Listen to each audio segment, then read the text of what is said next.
Hey nerds, welcome back to my channel. I am finally going to be ranking the entire Scream franchise today.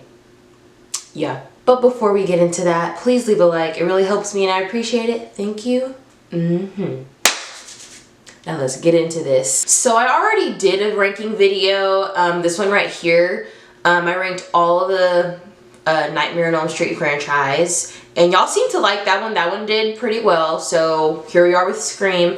And I chose to rank Scream next solely based off of what the poll was showing at the time. So I took this screenshot on August 5th, and Scream was winning, so that's why we have this video right now. And before I start ranking all 6 films, I just want to kind of give like a little background, I guess, for people who I mean, I'm pretty sure y'all know what Scream is, or y'all get the gist of what Scream is, but I'm gonna do like a little recap. So Scream is a 90s horror slasher film that is pretty well known, not just in the horror community, but like in general, if we're talking about the genre. You hear Scream, you automatically think Ghostface, and then, you know, what's your favorite scary movie, stuff like that. And this movie was, to me, like, I don't know if this was the first, but this movie was the first horror movie to like explore, you know, meta themes or like meta imagery. Now, if you don't know what the word meta means, I'll explain that. So this is basically something referring to itself. Like, it's referring to itself within a context of like a, you know, a conversation or a movie. So that's like, let's say Carrie Fisher is in a movie, she's playing someone else, and she references Princess Leia.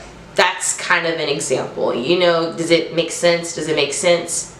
Yeah. But that's an example of what meta is, but all my Scream fans know that word like the back of their hand, I'm sure. And like I said, to me, this is like the first horror movie that I've seen that explored these, like this imagery with meta themes and elements. And basically, the franchise is built off of having the conversation of horror tropes and how horror movies work, how to survive one. And there is a character specifically for that, you know, to deliver that message to the audience within the movie, and then those who are watching the movie. So keep that in mind as we are ranking, especially if you haven't seen all the Scream movies, like I was at one point. If you haven't seen all of them, keep that in mind. Like, the meta messages are like, it's the backbone of this franchise. Make sense? Cool. So now we're gonna get into the rank, and I feel like I'm gonna get, not hate, but you know, a lot of disagreements, which is okay, that's fine. I want to hear people's different opinions on this. There are 6 movies in the franchise as of right now, and I'm gonna do the same thing like I did with the Freddy movies, go from last to first. And so rolling in at number 6, we have Scream 4. This one just, I wasn't having a time. I was not having a good time with this one. I don't know why. I think it's because it's just basically a modern retelling of the original Scream that came out in like 96. So Scream 4 came out in 2011, and this was the time period where a lot of OG classic horror icons were getting rebooted. That 2010 style reboot, you know what I'm talking about. The Freddy reboot, the Friday the 13th reboot, the Texas Chainsaw Massacre reboot. Like, we all remember that time where Prom Night, that's another example. Sorry, I don't know why I just screamed, but like, you know, that era in the 2010s where all the OGs were being remade and they were mostly shit. Yeah. Only difference is this wasn't like a reboot, it was just like a continuation of the previous movies in the franchise of Scream. So the conversation of like meta is always going to be in a Scream movie. You cannot escape it. Like I said, it's the backbone, but within each movie the conversation focuses on something, you know, specific within the horror genre, within its tropes, stuff like that. So in this one, the main like theme or message is like the remake versus the original, or the reboot versus the original. And you see that manifest throughout the characters, you know, Jill and Sydney. And I just gotta say, I think this is why I didn't like this one, because the characters in it, like most of them, if not all of them, they're the most tone deaf people I've ever seen. Like, why are you throwing a party every year on the anniversary of a town tragedy? What the actual fuck?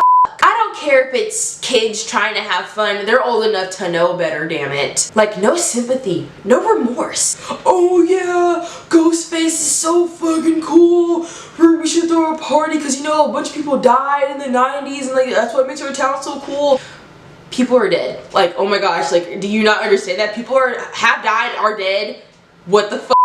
You know how I know it went too far? I'm an all-time horror fan. I'm a horror buff. But you would not catch me at a f***ing Stabathon. No! And another reason, like, I wouldn't attend one of these Stabathons, like, everyone in the room is reciting the movie word for freaking word the entire time. Like, I understand a few, like, famous lines or, like, one-liners from the movie, but every word, every line of the movie are all just saying in unison. I want to watch the movie. I mean, but besides all that, you know, Sydney she is still a rock star. We'll get into Sydney later. Sydney is our main character and main final girl for the first, the first 4 movies, yeah. And by this time, you know, we see her at a different age, different stage in her life, but she's still the baddest, one of the baddest bitches of final girls. Like, Sidney Prescott be doing it. Robbie and Charlie wanted to be Randy so bad. They wanted to be Randy so bad. Like, they wanted to be like that pretentious, like, art film students, you know, avant-garde type of just shut up. Like, they got on my nerves the entire time, for real. I think that's why this one's at the bottom, because none of the characters are likable. Maybe except for Kirby, because she kind of reminds me of myself, but that's besides the point. And also, I found it really hard to take this movie seriously, because, you know, as you know, in the Scream franchise, phones are a really big chunk of this, and this is in 2011, so, like, every time they would get, like, a menacing phone call, the ringtones are just so goofy, and it's like, I'm gonna kill you, bitch, or whatever, and it's just like, okay, but my ringtone didn't match that. And then also what you will see time and time again in the Scream franchise is the reveal of, like, who's behind the Ghostface mask, okay?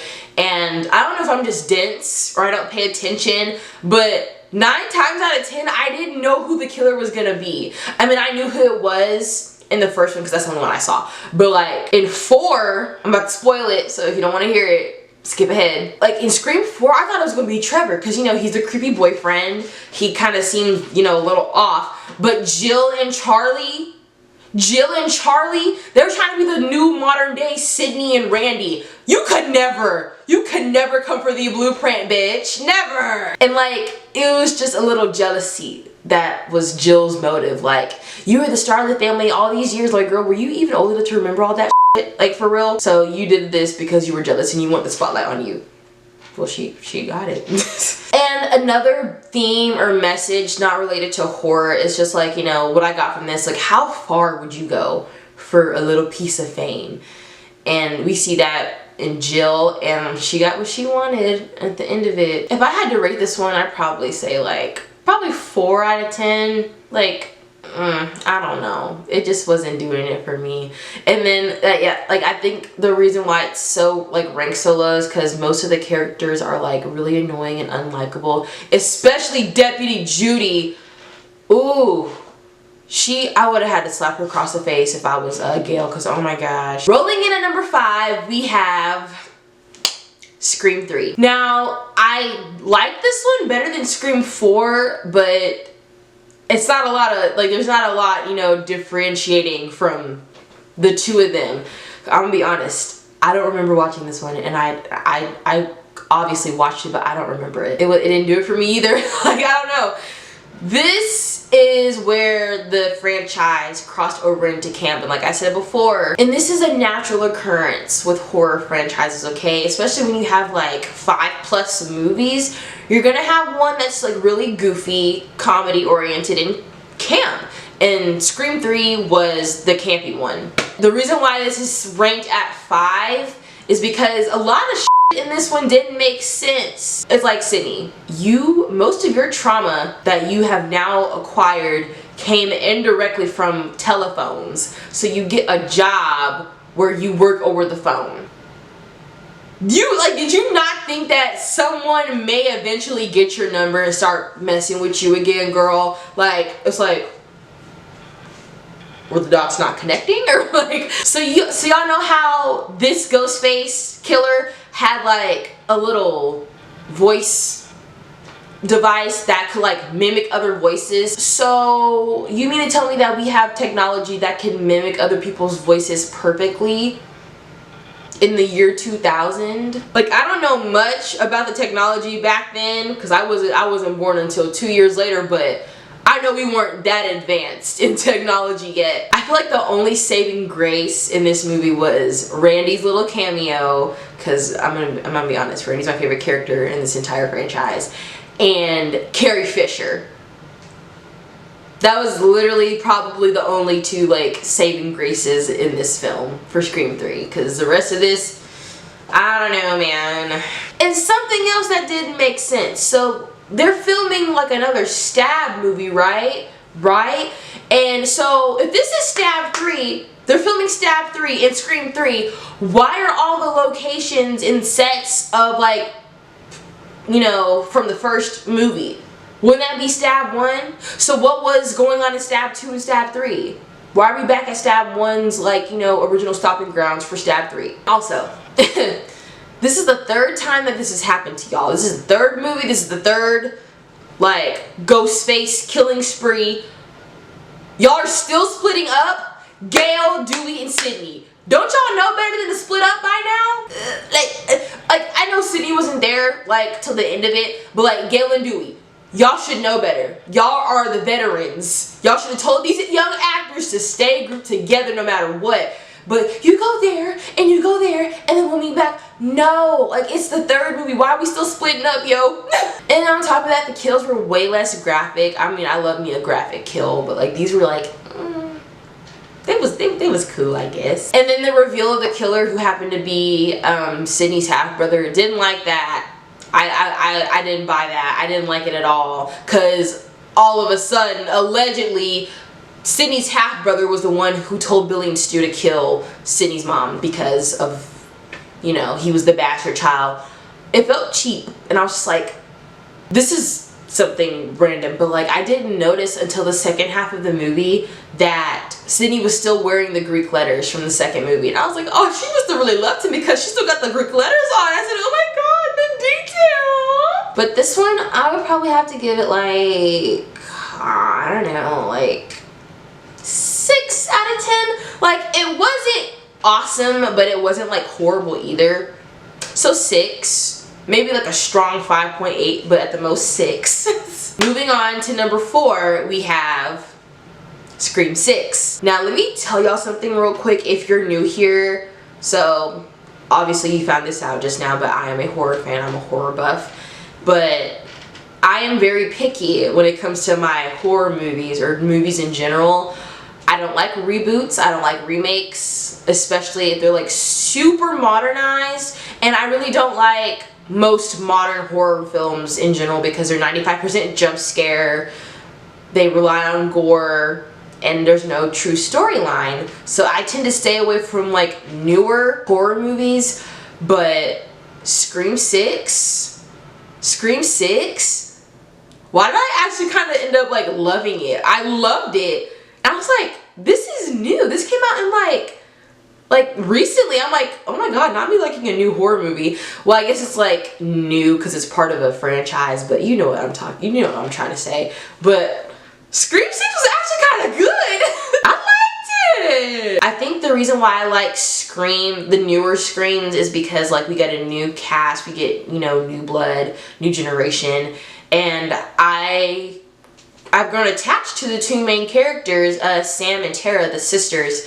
I'm just like, I love them. I love them so much. There's a lot of things that I like about this movie. It's like a whole bunch of random stuff. It doesn't even really coincide. But I want to start off by saying that I am here for the Tara Chad ship. I'm here. It's so cute. It's so pure.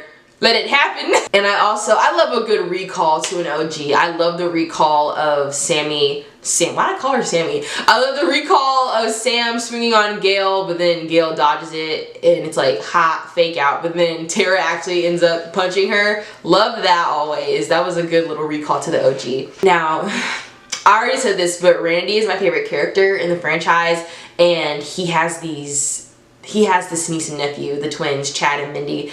And let me just say, Mindy is doing her uncle proud. She's my new favorite character now. I know Randy is just smiling down from heaven. Like, she's doing my work. She's doing my work. She acts just like her uncle too, I swear. And then Kirby is back in the building. I was like, yes! I just love the pipeline from horror fanatic to FBI agent. Like, I want to do that. I want that to be me. And speaking of Kirby, I love the moment between her and Mindy where they're bonding over, like, you know, the genre and just two horror nerds just having a time together. That was really cool. And oh, this is one thing that this is why I love Scream 6. They finally brought back the chase scenes. Oh my gosh. That was like a main thing, not just in Scream, but in the entire horror franchise. But Scream really honed in on those chase scenes, you know, running up the stairs, running through alleyways, running down hallways, pushing stuff in your path so he, like, you know, give you a little bit more time to, like, escape. They brought back the chase scenes. I appreciate Scream 6 for that. And at this point in the franchise, I have grown attached to the vets, the characters who are vets, the OGs, especially Gail, sometimes who I didn't like, but I grew attached to her. And when she got, why did I quite literally cry? Like, why did I cry? I was like, Gail, no, you've been strong and invincible this entire time. We can't lose you too. Finally got Gail. I mean, she's been shot before, but I was like, oh shit, this might be it for Gail Weathers. I got invested. I got so invested. I really do like Sam's character. She seems very real to me, and she is a mother. She's a mother, like, especially in Scream 6, like, you know, she's giving Steve Harrington vibes. Oh, and this one part in the movie where Mindy and what's his face, old boy, was on a train. I loved all the nods and references to the horror genre and the iconic slashers. It's Halloween during this movie, like, it's Halloween time, okay? And, you know, everybody's in costume, and, like, you see all of these iconic horror characters. There was Michael Myers, Freddy Krueger, Samara from The Ring, Jason Voorhees, Pinhead, the Shining Twins, the Us doppelgangers, the Babadook, the May Queen. Like, it was just a beautiful amalgamation of horror at its best. So I was like, oh my god. That was cute. Y'all did that. I love that. Oh, one part in this movie, when Sam and Tara were in the theater and they were being chased by the two Ghostface killers. This motion right here, I'm gonna use a brush. Pretend this is the knife, okay? This is a very famous move in the Scream franchise, okay? The knife wipe. When they both popped up and they both went shink at the same time, I was like, oh! Why was that kind of fire? I was like, oh, it's getting me hype. And the twist, the reveal of, like, the killers or whoever was involved, it kind of pissed me off. Because I was just like, it didn't work for me. Like, I don't know why. Like, I was just like, okay. Alright. Like, I wasn't happy with it. I was like, alright. I really hope they don't mess up Sam's character in this upcoming Scream 7. There's a Scream 7 coming out in 2025. I'm sure y'all already knew that, but I really hope they don't mess up Sam's character and have her turn into, like, Billy Loomis Jr. because we had enough of the copycats. I don't really want to see Billy Loomis Jr. because it scared me at the end when she had that mask and Tara was like, Sam, you come in, and she was, like, kind of lingering with it and she just threw it away. I was like, girl, do you want to keep that mask? I'm like, don't turn into your daddy, please. We've had enough of him. If I had to rate this one, I would 8. Yeah, 8 out of 10. 8. This one I really like this one a lot. Alright, top 3, everybody. So rolling in at number 3, we have Scream 2022 or Scream 5. I say Scream 5. It's Scream 5, but okay.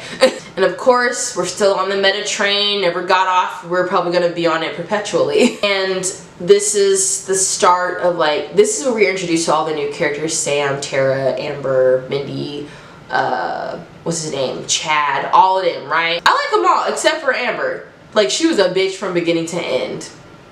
was like, oh, like, you are so unlikable. Like, I want to, like, take your tongue and just rub sandpaper on it. Like, just stop talking.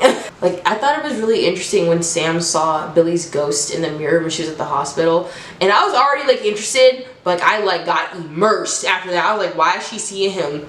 And then we found out that that's her real daddy. But I was like, hello? Like, what is happening here? I was like, okay, we're shaking it up for the new ones? Alright. I really like this movie too because the exposition is very heavy.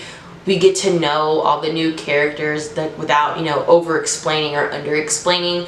I love the exposition of it all, so that's a great thing that I picked out of this one. And let me just say, Neve Campbell in this one, she looked motherfucking good. She's aging like fine wine. Merlot, Chianti, like, girl, Neve, you better, yes.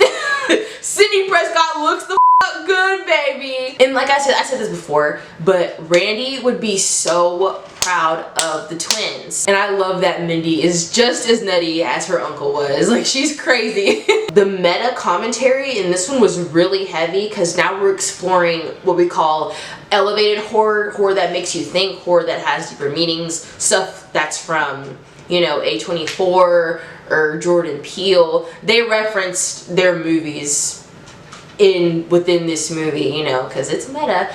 But we're focusing on the commentary of the requel and elevated horror. And I was like, okay, it's a little heavy-handed in this one, but I was able to adapt to the heavy-handedness. I got over it. Y'all know that part where Richie was watching YouTube? Y'all don't understand how loud I screamed. This is my reenactment of that scene. Bitch, is that James and Janice and Chelsea Rebecca? Y'all don't understand how much I love Dead Meat, okay? If you don't know what Dead Meat is and you're a horror fan, crawl out from under that rock that you've been living under, okay? And get your life together. Dead Meat is like one of my favorite YouTube channels ever. And I've loved horror for a long time, but Dead Meat made me love it even more. Shout out to James, shout out to Zoran, shout out to Chelsea and everybody else at Dead Meat. I love y'all so much, and I was so happy. My heart was so happy when I saw James and Chelsea in this movie. Oh my god, like, James, what are you doing here? This is where they got me. Damn it, they got Dewey. And oh, y'all, like I said, I've gotten attached to the characters at this point, so I did cry. I full-on bawled when Dewey didn't make it, because usually he just popped back up. Like, Gail be popping back up, because, you know, they survived. They've been surviving this whole time. They took Dewey from us, and I don't think I'll ever be the same. And then when the reveal came, like, for the killers to, like, take off their masks, because there were two in this one, I knew it was Amber. I knew it. I knew it. I quite literally knew it. Like, she gave that vibe. Like, her I don't give a fuck attitude and, like, her rudeness and her cold, detached nature. It was giving psychotic serial killer. I was like, girl, yeah, I knew it was you. But I did not see Richie coming. That one, now that took me aback. That took me aback. And I should have trusted Dewey because he said never trust a love interest. I should have known. But still, I didn't catch on. Like I said, maybe I'm just dense. And then they had an excellent commentary about, like, fandoms. Not just horror fandoms, but, like, really strong, devoted fandoms on how, like, you know, they cherish and gatekeep the very thing that they, you know, love and support. And then when it gets messed up or, you know, someone, like, ruins it, they tend to protect and attack. Mostly attack. And there was a great commentary on that in this film, so that's why I like this one a lot. Loved Amber's death. Very deserving. And then but there was one problem that I did have with this movie. They kind of made Billy out to be the good guy, like his ghost. And I was just like, what? Like, he's the OG villain though, or one of them, and I'm just like, why are we painting him to be like the good guy, like a guardian angel or something for Sam? And I'm just like, and this movie was really centered around, like, back to basics in the horror genre, like, you know, following the OG formula, while also navigating like, you know, stuff like requels and things like that. So it was great. I caught the double meaning. So the party scene where they're doing the toast, there's a character named Wes, and then Wes doesn't make it, obviously. And the creator of Scream, Wes Craven, passed in 2015, I think, or 2012, 2015. And they said to Wes, I caught the double meaning. I was like, oh, Wes, like, oh, Wes, we miss you, Wes Craven. Coming in at number 2, I feel like I'm gonna get like a lot of for this one. We had the OG Scream, like 1996, the first one. Don't step on my neck. And this was like quintessential like 90s horror, and I'm just like, Sydney, how did you not know that Billy was at least one of the killers? I mean, you didn't know there was 2, but like, how did you not know? Like, this man looked like a mental mess from the get-go. Like, he was just creepy. Like, how did you not catch on? I think Neve Campbell is an excellent final girl. She definitely followed the formula of, you know, going from helpless and vulnerable to this badass bitch who kicks ass and takes names. I'm just like, yes. She's in the Hall of Fame of final girls. Like, she's one of the OGs. And maybe it's just me, but like, I feel like the constant reference of horror film was a little bit overkill. I know this is a meta horror movie, but it can still be oversaturated. Like, just because it's, you know, based on a meta concept doesn't mean that it can't be oversaturated and overdone. I felt like, especially for the first one, because it was just the first one, it's okay. But now that I've seen the rest of them, I'm just like, okay, this was a little much, especially for the first one out, like out the gate. This is a lot. This is a lot of heavy-handed commentary and references to horror movies. But that's what makes it the classic that it is today. And I accepted it in the context of Randy being the one to school everybody on the genre, because that's who I am in real life. I will take any given opportunity to school someone on the horror genre, especially about the tropes. There's Randys all over the world. There's Randys all over the world. I'm just happen to be one of those Randys. And I love how the motive for one of the killers is just because he has mommy issues. That's all I'm gonna say on the matter. And I felt like the commentary really lies within Billy, Stu, and Randy. Not so much Sydney. I mean, there's commentary there too for her, but like, the commentary is really stemming from Billy, Stu, and Randy. Randy represents the appreciation of art in the horror genre. Billy and Stu represent the obsession of the art in the genre. That's just my take, but that's how I saw it. And there's real life examples of people falling into something too deep and it takes over their entire life. And there's also the obvious conversation of mental health there. And this movie has, if not all, most of the iconic bits within it. Like, this is the most quotable one, the most recognizable one, obviously. And it's great. And one last, hoorah, I just love Randy. I've had to rate this one 9.8 out of 10.